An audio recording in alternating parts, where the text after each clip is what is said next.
Yo, what's goody, guys? Boom, man. Sunday, happy Father's Day, I could say, starting off for everyone. So I want to wish everybody a happy Father's Day. Hope you guys are spending time with your family. And when I say happy Father's Day, I'm talking about to the male gender. You know what I'm saying? Nothing against the female gender. But if you're a male gender, you're a father, and you have an offspring that exists, happy Father's Day to you. All right. I don't care about the backstories like that. But I just want to acknowledge that everybody got a different story and things that's going on in their lives. And I want to wish you guys a happy Father's Day. Now, moving on. This video, man, I don't know, I was just sitting back, I was reflecting on me last year in crypto, right? What was I doing last year in crypto? And honestly, it's kind of like an origin story because the truth is last year was the very first time I invested into crypto. So a quick background story, all right, guys. So look, all right, I rent out rooms, okay. I rent out rooms to people in my area. I'm also in the military. You guys should know I'm in the military, right? Cool. So I get one tenant. He too was a soldier. He came from AIT. He lived in my house and stuff like that.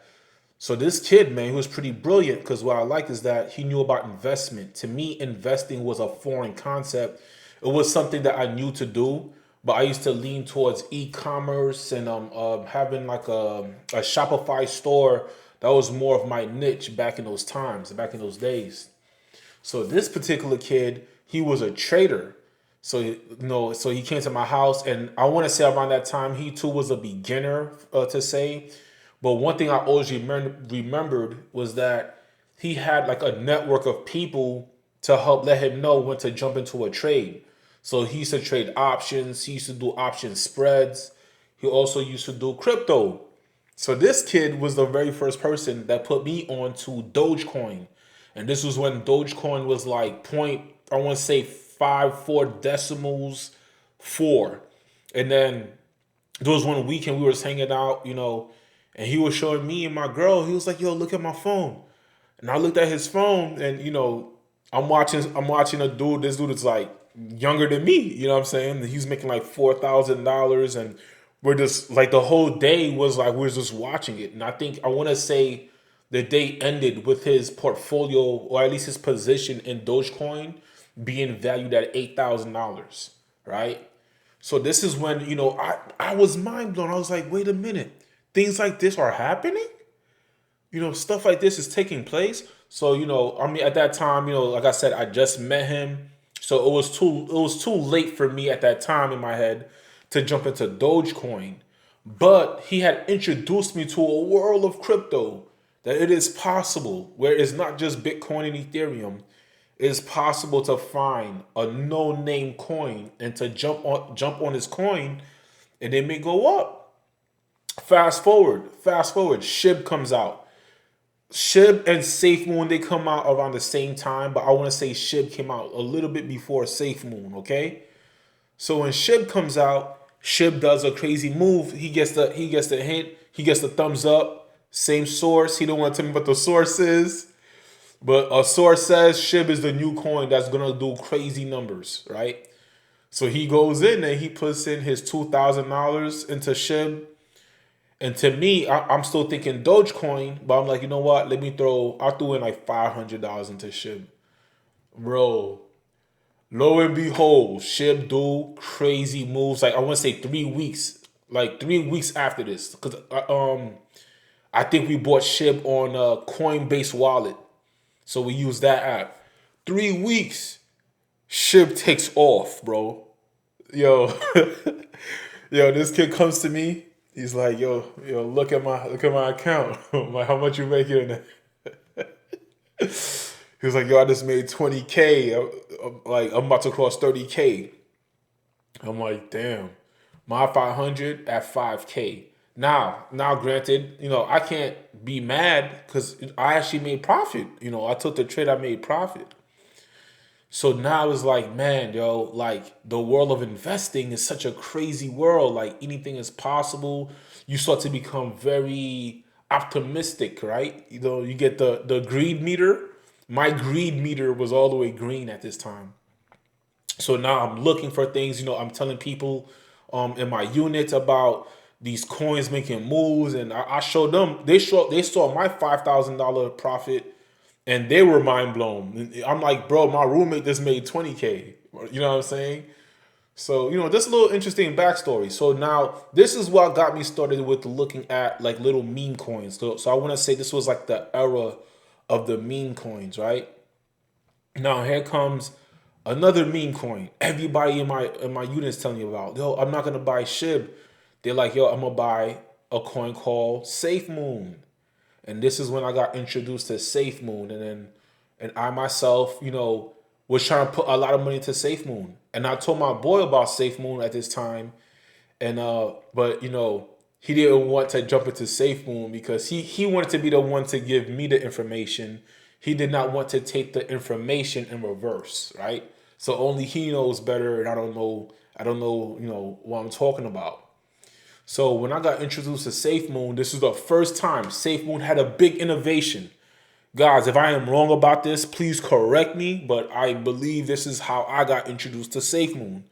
I was told that Safemoon was the first coin that had that's when the word tokenomics was coming out, and it was a reflectionary coin.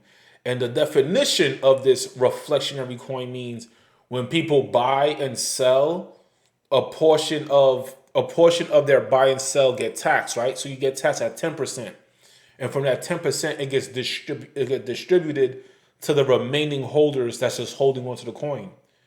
So this is supposed to, at that time, that was an innovation to say buy and just hold it, because as people are trading it and they get charged a 10% tax, it's going to be fattening your wallet. So now I became like, Safemoon is like my project. I took Safemoon this, I don't want to say I was a Safemoon Maxi, but if there's a definition of a Maxi, I would say then we're Safemoon Maxis, bro. Another thing to add on to that investment, I'm talking about non-stop YouTube videos. Everybody was talking about Safemoon.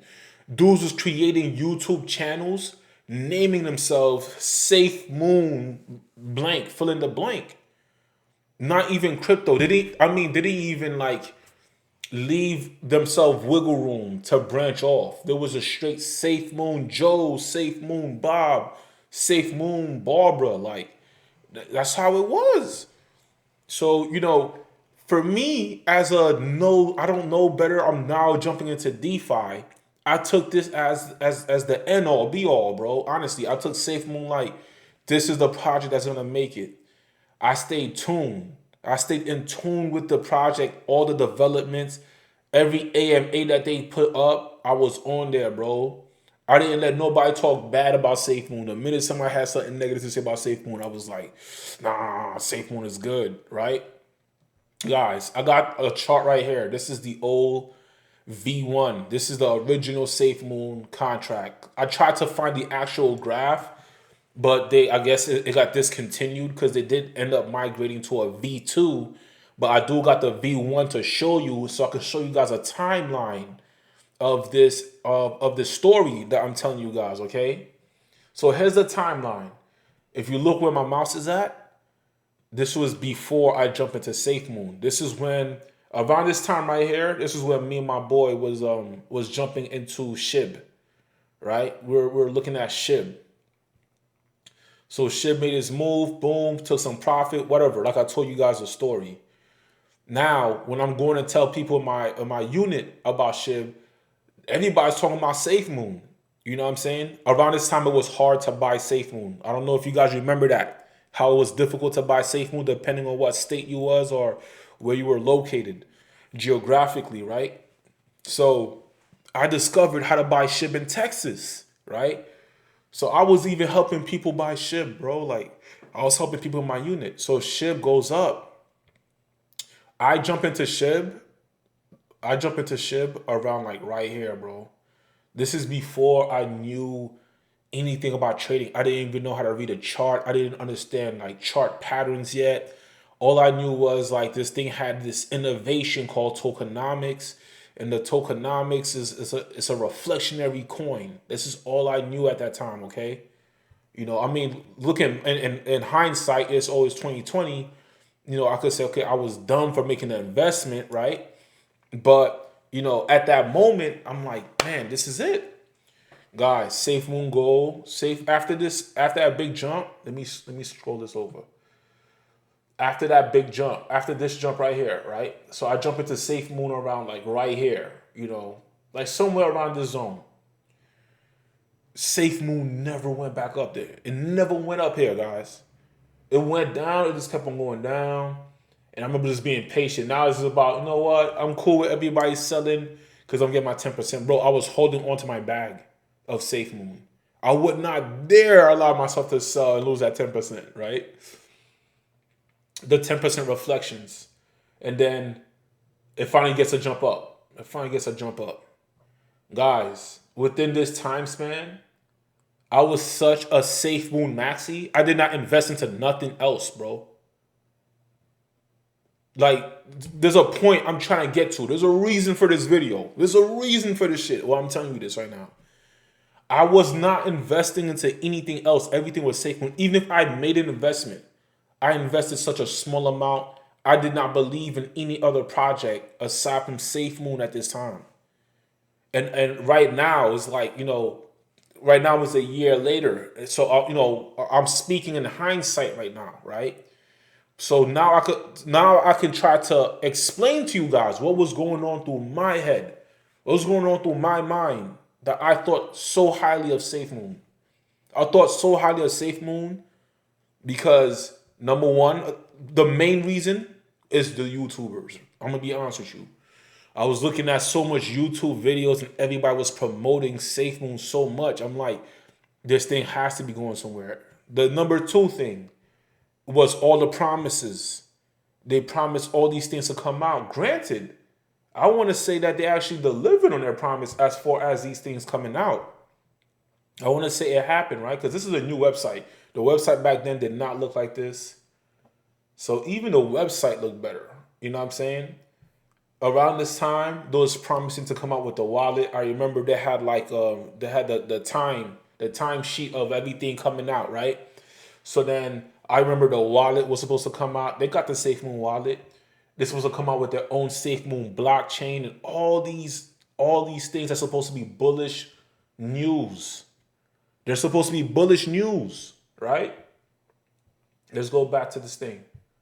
Let's go back to the wait, where am I at? Oh, oops, I'm bugging right here. All these things were bullish news, right? Bro, all the bullish news. They actually, like, some of the stuff came out. I think some things were late, some things were early. Their engagement, the marketing campaign was high. I remember watching the AMA and they went to Zambia and it was like all this big push, like this humanitarian push, all with the stamp of the project and people's investors' capital in it, how they're going to educate people and how they're going to try to be the currency to the Gambia. I remember that, right? Bro, look at the price. It never did this. It never did this. What's the point I'm trying to make here? What's the point I'm trying to make here?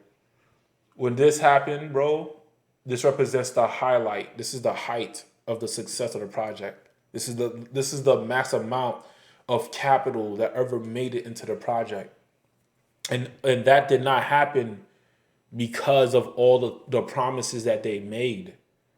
It just so happened to be the lifespan. Now, if you want to compare Safemoon to something like Shib been took off. It took off a second time and a third time after this. Like, it had two, I want to say two major pumps.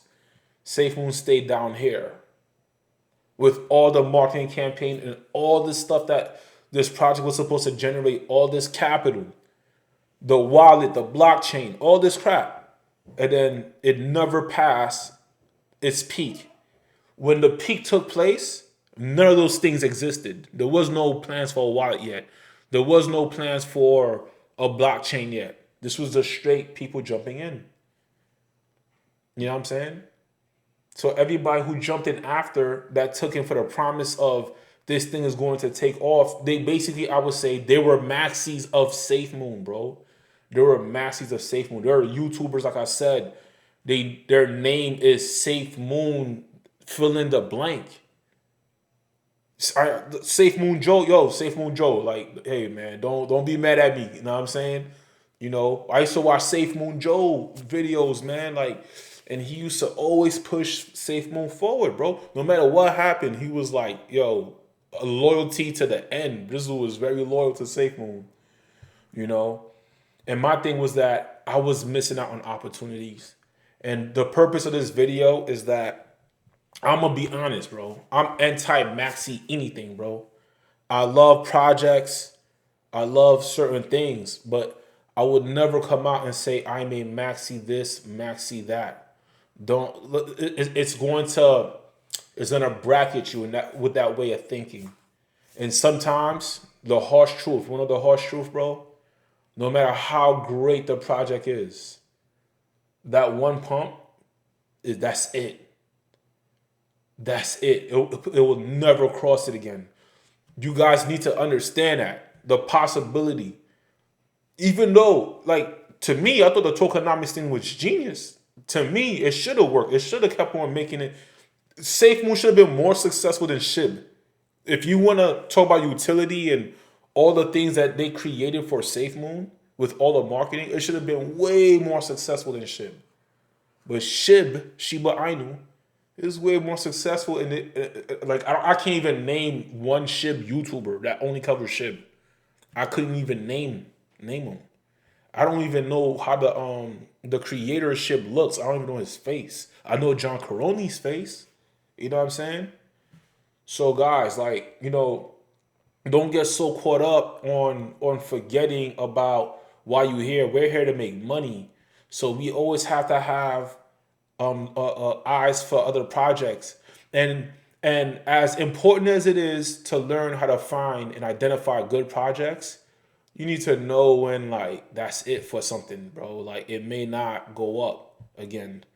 It may not do what it did already again. You know what I'm saying? And as time goes on, right? Here's another thing too.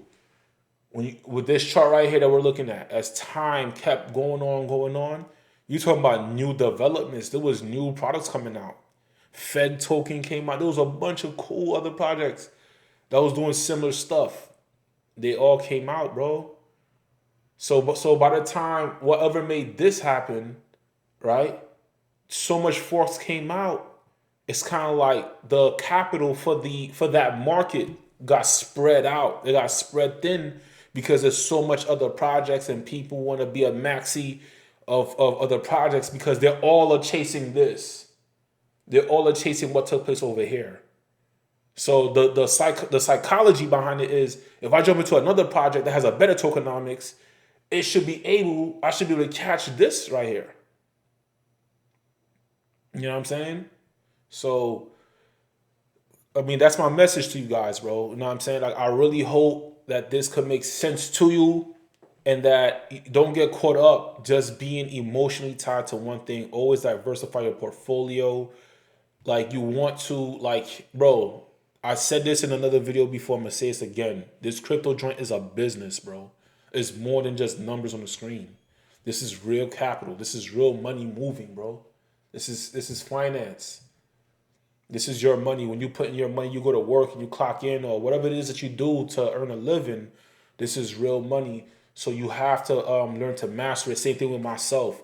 Another thing that I learned is that I learned to trust in my own abilities, even though I do tune in to other YouTubers and other people that share their perspective on crypto. I learned to rely on my own research, my own way of looking at it. You know, and I always try to go into a project with some type of strategy of my own, you know. So that's it, bro. You know what I'm saying? I just want to make that video. To me, I think this video is an important video. I think it's important that you guys have seen this, especially for those of you who probably are new to crypto. If you're new to crypto, this video, let the message sink in, all right? Because last year, I was basically you. I was you last year trying to figure it out, you know what I'm saying? And then I jump into a community and I try to ride with that community, you know? So, and that's all I got for you guys. Happy Father's Day. Peace out. Stay blessed.